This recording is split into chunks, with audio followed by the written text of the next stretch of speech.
If you read Saul Alinsky's Rules for Radicals, you can see exactly what they're doing. Look at Rule 5 and Rule 13. They don't even know that they're being used.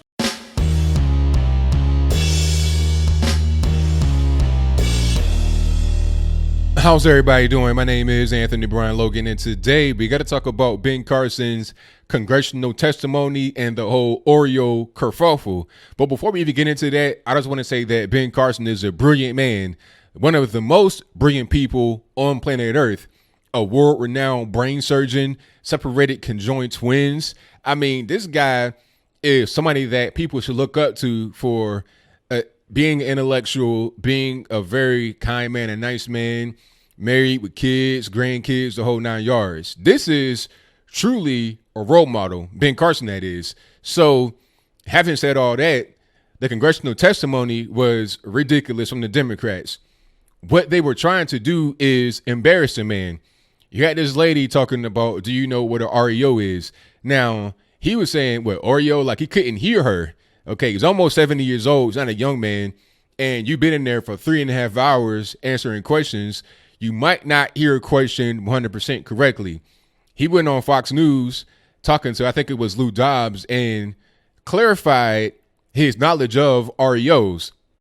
And of course, I'm very familiar with foreclosed properties and with REOs, have read extensively about them, knew about them even as a teenager. There was a lot of blighted areas in Detroit where I grew up. So I suspect when Katie Porter was an expert in this area, things were very different. That's why I invited her to speak with our staff that deals with these so they can bring her up to date.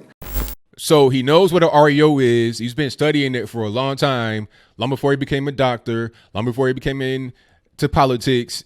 This is not a dumb man. He knows what he's talking about.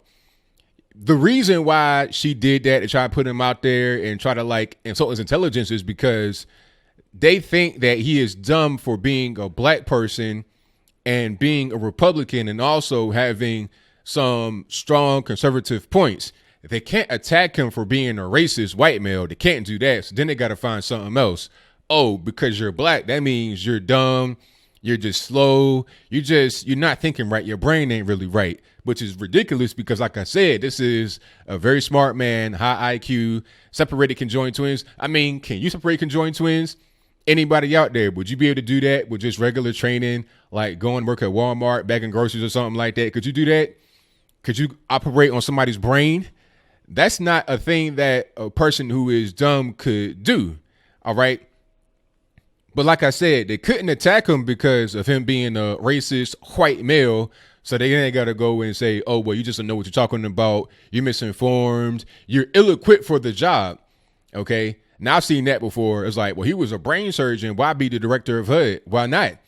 You're a smart person. You could do pretty much whatever you want to do in government. Man, we're not talking about brain surgery here, pun intended. OK, but the bigger reason behind the testimony was because of his stance on illegal immigrants and public housing. All right. People are saying that it was inhumane of him to separate, quote unquote, separate families or remove them from their homes because they're here illegally. Number one, it's illegal to have illegals in public housing. That's not legal. So Ben Carson is simply following the law. It's not wrong to follow the law. I mean, it's crazy. You got these Democrats that are saying people on the Republican side are breaking the law. But then when somebody can clearly express to you, hey, here's a law that I have to follow, or you don't want to hear that. What Ben Carson said on Lou Dobbs was pretty straightforward. He was like, look, I'm just following the law. If they don't like the law, then change it. They're lawmakers. So if the law is wrong, you change the law. But the law is not wrong because people that are here illegally should not be in public housing. It's very simple. Listen, you got a lot of homeless veterans, U.S. citizens on the streets right now, homeless, that are not junkies, that are not mentally ill. They're just regular, everyday people that would be good tenants in public housing. So if you got 14 people deep from Nicaragua in a project building, y'all got to bounce ASAP. If you're here legally and you're not breaking any kind of laws of, tenant occupancy, then you good money. This is not for you if you're here legally. But if you're here illegally, you got to bounce. The law says so. And then they were talking about, well, you kicking them out, they don't have nowhere to go. He said that you're able to get 3 extensions of stay to find somewhere to live. You got 6 months and you can renew that twice. So you're talking about 18 months. That's plenty of time to find a new place. And if you can't find a new place, how about you go back to your country of origin? I mean, you have somewhere to live there, I'm pretty sure. I'm pretty sure you weren't necessarily homeless if you were able to pay a coyote to go from El Salvador to the United States, living in New York City or something like that. I mean, come on, let's just be real here. In many of these cities, there's a housing shortage, so there shouldn't be anybody talking about what he's saying is wrong. What it really is just trying to attack Trump, the administration. It's this whole resistance movement. If anything is related to immigration, illegal immigration, they want to fight for the illegal immigrants. But American citizens, when will the illegal immigrants fight for you? They're not worried about you and your cause. They're worried about themselves. They're worried about getting money and sending it back to their country of origin or spending it right here, flying under the radar, taking advantage of our generous welfare system to do whatever they want, to sit, drink Coronas all day, play music, whatever they want. Listen, if you're here illegally, you got to bounce. The law says you can't be here.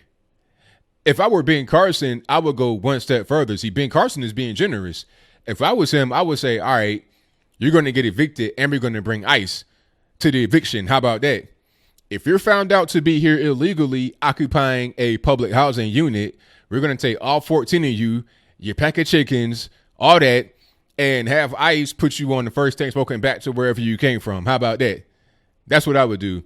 So as I close, I want to say this. Ben Carson is not an idiot. He's not a buffoon. This is a brilliant man, a man who had been well known as a brain surgeon. There was a movie about his life called Gifted Hands. There's a book, a very good book about his life. I'm pretty sure he wrote it. If I'm not mistaken, if wrong, let me know in the comments below. But this is a brilliant man.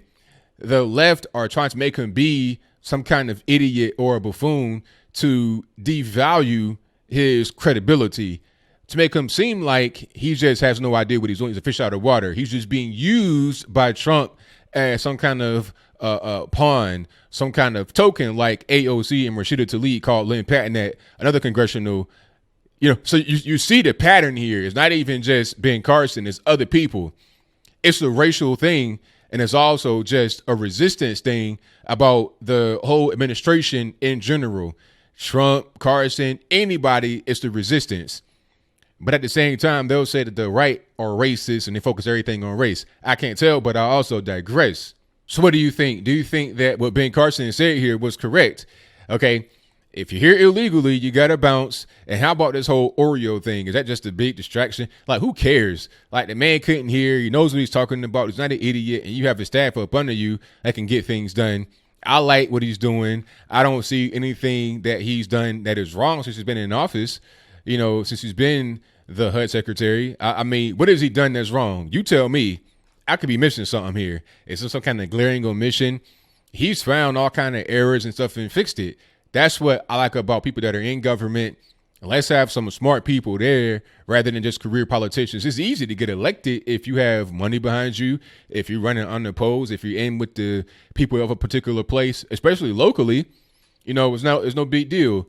You got nepotism going on. If it was Barack Obama, he would just hire somebody that he was cool with that had no idea about anything. That could have been, sub 80 IQ.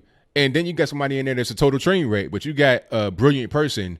We need to have more of that in government, more people that are qualified to do the job that can actually perform in a particular role rather than just empty suits that bloviate about nothing all day, trying to so-called resist the man in office rather than trying to work with them to get things accomplished. But whatever your comments are, please let me know in the comments below. And that's all I got to say for this video. If you like what you heard, please comment, rate, share, and subscribe. Peace.